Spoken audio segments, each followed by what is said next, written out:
3,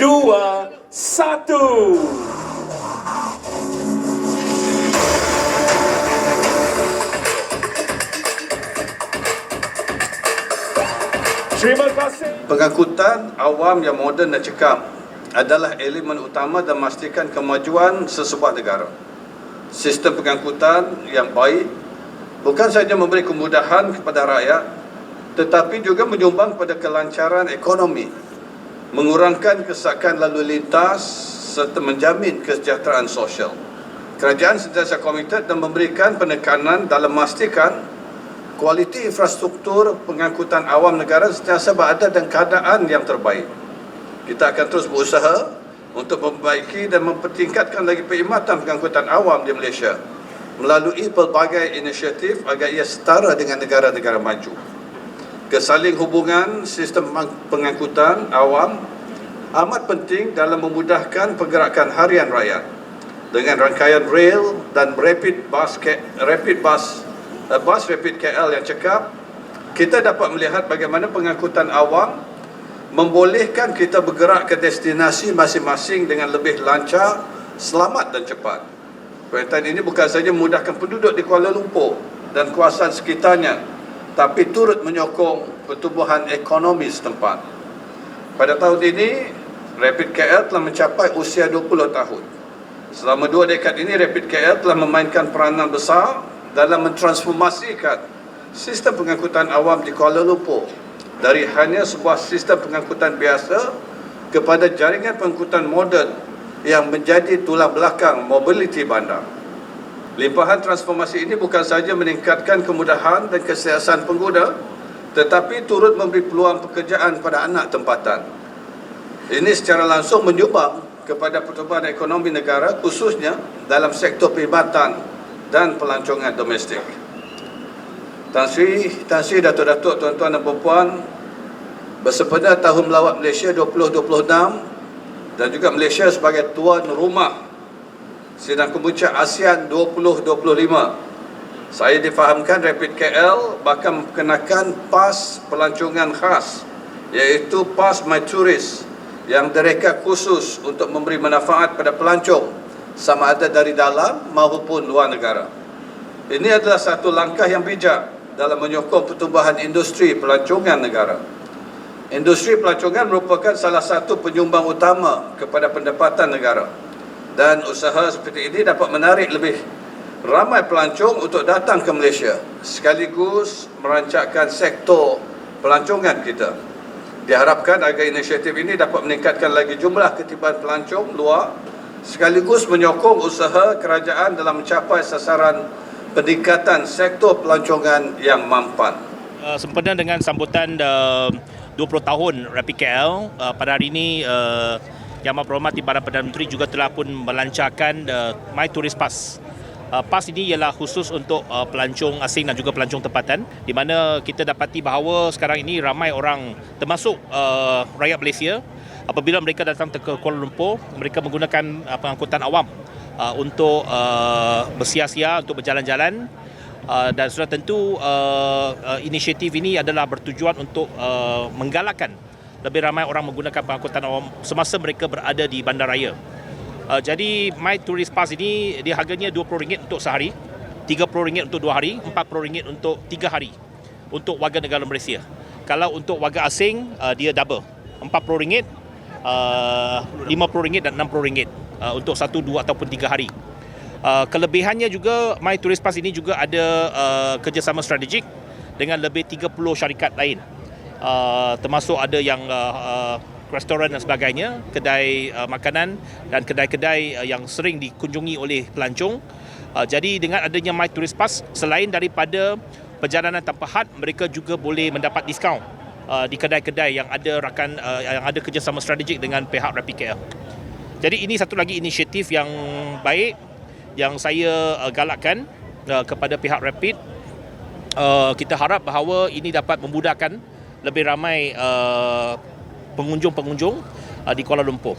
Selain daripada itu, saya juga telah meminta pihak prasarana untuk segera melaksanakan open payment system. Ini telah pun kita kata sebelum ini, Memang perancangan itu sudah dibuat dan akan dapat kita laksanakan tak lama lagi.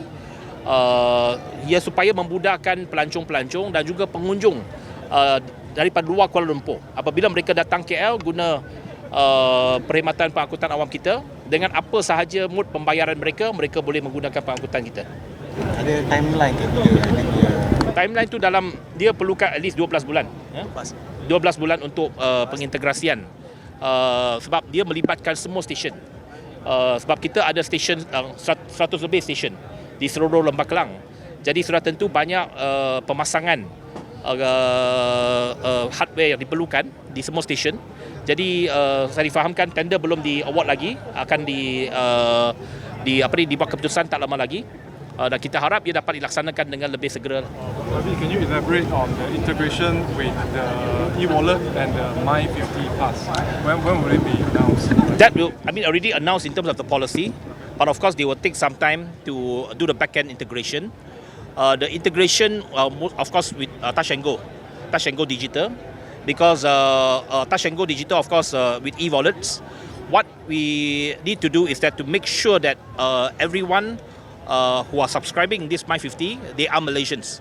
Because the reason why we can integrate with Touch 'n Go e-wallet is that firstly, any users of Touch 'n Go e-wallet, they definitely have the eKYC. So they know the person with their identification and so on. So I think that is the easiest integration with Touch 'n Go, and we are working on it. I hope that within the next 3 to 4 months that it can be completed in terms of the integration work. This will definitely help more than 200,000 people who are currently My50 subscribers, because every month they have to renew over the counter.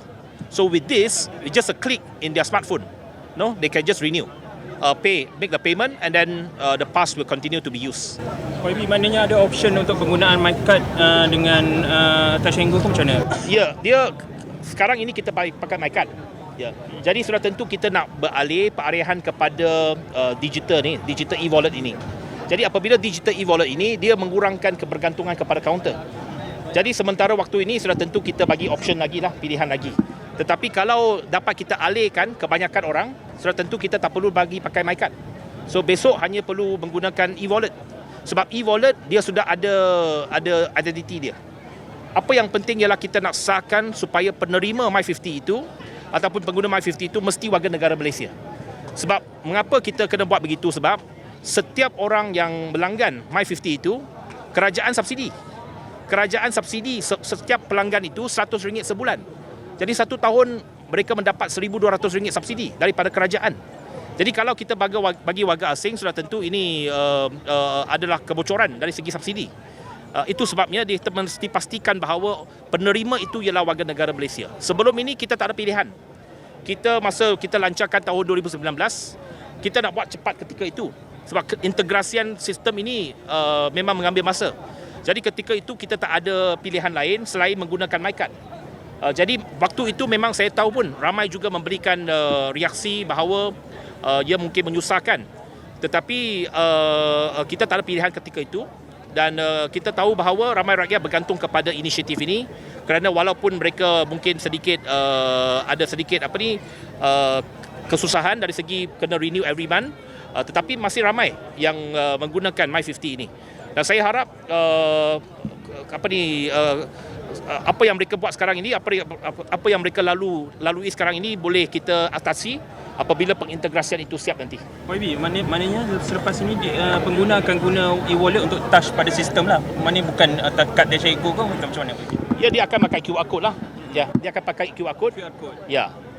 NFC card lah. Mesti tak boleh pakai Touch 'n Go. Ya. Ataupun mereka boleh menggunakan Touch 'n Go card mereka. Maknanya Touch 'n Go and telefon saja, smartphone. Dari segi perinciannya kita sedang laksanakan lah.